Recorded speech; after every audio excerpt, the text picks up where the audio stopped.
Hello नमस्कार, कसे आहात तुम्ही सर्वजण। तर नवीन दिवसाची नवीन सुरुवात, तुमचं पुन्हा एकदा माझ्या व्हिडिओमध्ये सर्वांचं मी मनापासून स्वागत करते। तुम्हाला आजचा दिवस छान मस्त आनंदाचा आणि आरोग्याचा जावो हीच ईश्वरी चरणी मी प्रार्थना करते। तर तुम्हाला थंबनेल बघून आज समजलंच असेल की आजचा व्हिडिओ कशावरती आहे। आपण जेव्हा प्रत्येक मॉलमध्ये जातो किंवा मार्केटमध्ये जातो तेव्हा आपल्याला वेगवेगळी अशी भांडी दिसतात। तर भांड्यांबद्दल, दागिन्यांबद्दल, साड्यांबद्दल प्रत्येक गृहिणीला, स्त्रियांना, माझ्या मैत्रिणींना सगळ्यांना आपलं एक क्रेज असतं, म्हणजे ही घेऊ का ती घेऊ, सगळ्यांना आपल्याला होत असतं तसं गेल्यावर। तर आज हे लोखंडी तवा आणि भिड्यांचे तवा, कढई ह्या वस्तू च्या बद्दल पण ते पारंपरिक आलेल्या वस्तू आहेत आणि आपल्याला जुन्या जुन्या वस्तू म्हणजे खूप टिकाऊ असतात आणि त्याच्यापासून आपल्याला जे लोह मिळतं आणि आपल्या शरीरासाठी किती हेल्थसाठी चांगलं असतं हे तुम्हाला तर माहितीच आहे। आणि ह्या पारंपरिक गोष्टी ज्या आपल्याला असतात त्याच खूप जपल्या पाहिजेत आणि आपल्याला त्याचा फायदा पण असतो। तर ते का लोक वापरतात हे आता आपल्याला माहितीच पडलं असेल। तर हा व्हिडिओ मी त्याच विषयावर घेऊन आले आहे। तर लोखंडी तवा आणि आपली भिड्याची वस्तू ही कशी वापरायची आणि कसं त्याच्यावर डोसा किंवा आपण चपाती करतो तर ती कसं म्हणजे केल्यावर ते चिकटत नाही, हे सर्व मी तुम्हाला दाखवणार आहे व्हिडिओमध्ये। तर माझ्याकडे ही लोखंडी कढई आहे, ती भरपूर वर्ष झालं घेतलेली मी, मला वाटतं त्यावेळेस 400 रुपयाला घेतली होती। आणि हा लोखंडी तवा आहे, ह्याच्यावर पण चपाती डोसा खूप छान होतो। हा पण मी 300ला का 400ला घेतलेला, ह्याला पण खूप दिवस झालेत। आणि तर हा भिड्याचा तवा आहे, हा सुद्धा माझा खूप जुना आहे। हा मी 700चा तवा होता, तर आम्हाला थोडं कमी करून मिळाला होता, 500 400 500 पर्यंतच मिळाला असेल। हा भिड्याचा खूप छान आहे, जड दिसतोय पण इतका पण जड नाही आणि हलकाच आहे तो आणि वापरण्यास पण खूप छान आहे। तर ह्या वस्तू मी म्हणजे नवीन आणल्या असतं तर मी तुम्हाला दाखवलं असतं, पण आता हा मी भरपूर वर्ष झाले ह्याला मी म्हटलं तसं वापरला आहे आणि वापरल्यामुळे ह्याचं हे बघा छान आहे। जसं जसं वापरू आपण तसं तसं ते खूप म्हणजे जास्त चांगला टिकतो। आणि त्याला आपण तेल लावून ठेवायचं, झाल्यानंतर आपलं सगळं काही जेवण वगैरे झालं ना तेल लावून ठेवायचं। आणि तळणीच्या वस्तू ह्याच्यामध्ये केल्या ना लोखंडी कढईमध्ये, तर तळणीच्या वस्तू करून करून त्याला तेल असं कोटिंग पकडलं जातं, खेचलं जातं आणि त्याच्यामुळे हे बघा तेलकट होतं आणि छान असं दिसतंय बघा। नाहीतर मग असं आपण तेल नाही लावलं आणि असंच ठेवलं धुवून तर ते गंज पकडतो। त्याच्यामुळे व्यवस्थित आपले काम झालं ना, जेवण वगैरे बनवून झालं त्याच्यामध्ये भाजी वगैरे, तर आपण ते छान असं धुवून पुसून त्याच्यावर तेलाचा थोडा हात लावून मग सुकवून द्यायचं। आणि नंतर मग भिड्याचं किंवा लोखंडी तव्याचं दोन्हीचं सांगते मी, नंतर ते तव्याला तेल किंवा कढईला तेल लावल्यानंतर थोडं सुकून द्यायचं आणि नंतर ते प्लॅस्टिकच्या पिशवीमध्ये ठेवून द्यायचं।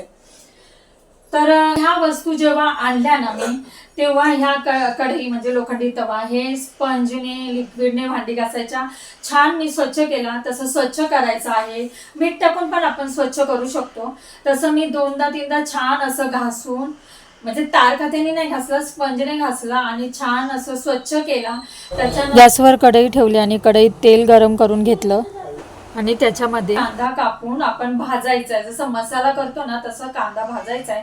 5-10 मिनिटं छान परतायचा आहे आणि नंतर तो काळा काळा होईपर्यंत 10 मिनिटं परतून झाल्यानंतर तो मी कांदा फेकून दिला आणि मग तो नंतर आपण धुवून घ्यायचा आहे। म्हणजे त्या जो कांदा परततो ना आपण, वाटण परततो, त्या वाटणाचा जो तेल सुटतं ते तेल त्या कोटिंग ह्या भांड्याला लागतं आणि त्याच्यामुळे मग भांडी मग नंतर आपण यूज करू शकतो। म्हणजे असं छान मग आपण यूज करण्यामध्ये ते होऊन जातं। म्हणजे कोणाकोणाचं असं असतं की लोखंडी तव्यावर चपातीच चिकटते आणि भिड्याच्या तव्यावर पण डोसा चिकटतो, तर तसं नाही होत आहे। लोखंडी तवाचं सांगते मी, लोखंडी तव्यावर चपाती चिकटत नाही। सुरुवातीला एखादी चपाती चिकटत पण असेल, नाही असं नाही, पण आपण काय करायचंय, पहिलं जेव्हा थंड असतो तवा, थंड असतानाच आपण तेल लावून घ्यायचंय, ब्रशने किंवा टिश्यू पेपरने घ्या, असं त्याला थोडंसं तेल लावून घ्यायचंय। सगळीकडे तेल लावून घेतल्यानंतर मग तो तवा गॅसवर ठेवायचा आहे आणि बारीक गॅसवर ठेवून तापून द्यायचा आहे। गॅसवर तापल्यानंतर जो तेलाचा किंवा तो धूर येतो ना, तेव्हा आपल्याला कळतं की तवा तापलाय। त्याच्यानंतर मग तेल लावून घ्यायचंय सगळीकडे आणि मग चपाती टाकायची किंवा डोसा टाकायचा आहे आणि मग आपण चपाती करू शकतो. तर त्याच्यामुळे चिकटत नाही आणि पहिल्यांदी एखादी चपाती चिकटत पण असेल, नाही असं नाही, पण नंतर जेव्हा जेव्हा आपण प्रत्येक वेळेस यूज करतो, जास्त करून जेव्हा वस्तू यूज होतात तेव्हा त्या गोष्टी मग छान टिकतात. मग ते तुम्ही यूज करत राहा, त्याच्यामुळे त्या वस्तू टिकून राहतील. आणि ह्या कढईमध्ये पण जेव्हा मी सतत म्हणजे ह्याच्यामध्ये मी भजी पापड असे तळून तळून तळून ह्या गोष्टी लोखंडाच्या ह्याच्यामध्ये छान राहिली आहे. म्हणजे धुतलीने ठेवून दिलं ना तरी पण आता त्याला गंज पकडत नाही. तर सुरुवातीला आहे ना त्याला आपण भांडी स्वच्छ म्हणजे जेवण वगैरे झाल्यावर भांडी जेव्हा स्वच्छ करतो तेव्हा मग नंतर तेलाचं कोटिंग म्हणजे तेलाचा हात लावून आपण ठेवून द्यायचं आहे. म्हणजे आपल्याला आपल्या वस्तूला गंज पकडत नाही आणि आपल्याला ते सोयीस्कर होतं पुढे वापरण्यामध्ये. तर मी तुम्हाला दाखवते लोखंडी तव्यावर चपाती कशी करायची आणि ती कशी म्हणजे भाजली जाते छान आणि चिकटत नाही, हे तुम्हाला नंतर मी दाखवते. तर नुसतं बोलत आहे मी, तुम्हाला दाखवणार पण आहे.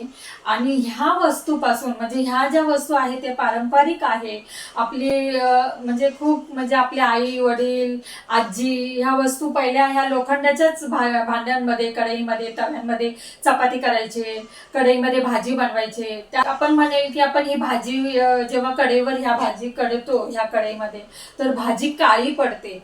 तर काळी पडते मी पण बघितलंय ह्याच्यामध्ये. जेव्हा मी भाजी बनवली होती सुरुवातीला तेव्हा ते काळी भाजी झाली होती.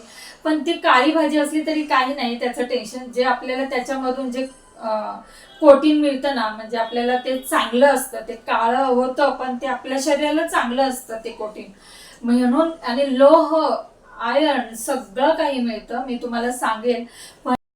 तर मी तुम्हाला दाखवते. हे बघा इथे मी पीठ मळून ठेवलेलं आहे चपातीचं. तर तुम्हाला चपाती दाखवते मी करून. तर आपण हा तवा घेतलाय, मी स्वच्छ धुवून घेतलाय, लोखंडी तवा आहे तो आम्ही. तर ह्याला मी पहिल्यांदा थंड असतानाच आपल्याला टिश्यू पेपरने तेल लावून घ्यायचं आहे. थोडंसं ह्या तव्याला तेल लावून घेते मी. हे बघा असं सगळीकडं स्प्रेड करायचं आहे. आता तेल लावून झालेलं आहे बघा.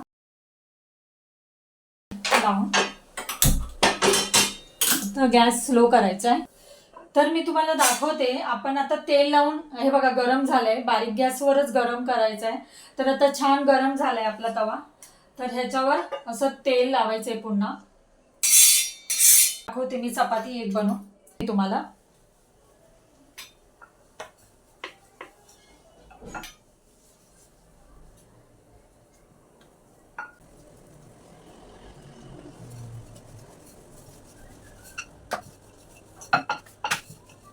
चपाती अशी छान बाजूने पातळ अशी किनार लाटून घ्यायची. आणि पण ह्या वस्तू आहेत ना खरंच अप्रतिम आहे आणि ह्याच वस्तू वापरल्या पाहिजेत. हे बघा आता चपाती लाटून झाली आहे. आता मी टाकते. तर तेल आपण बाजूला टाकून घेऊया असं.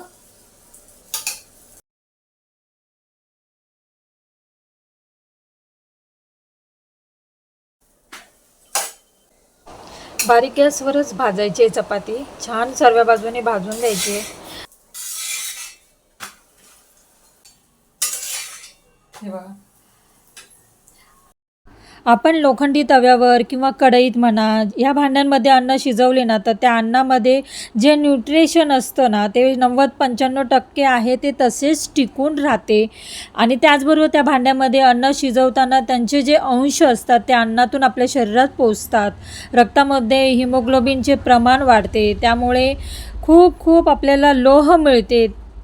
आणि लोखंडाच्या कढईमध्ये आपण भाजी बनवल्यावर काळी पडते, पण इतर घटकांची कमतरता पण लोह पूर्ण करत असते.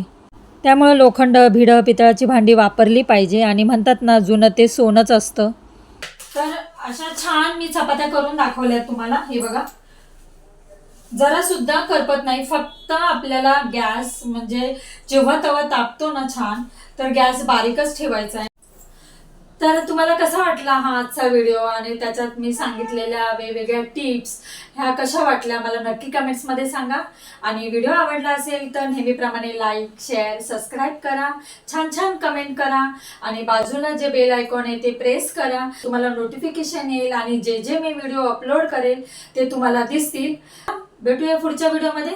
तोपर्यंत खुश राहा, आनंदी राहा, काळजी घ्या. बाय.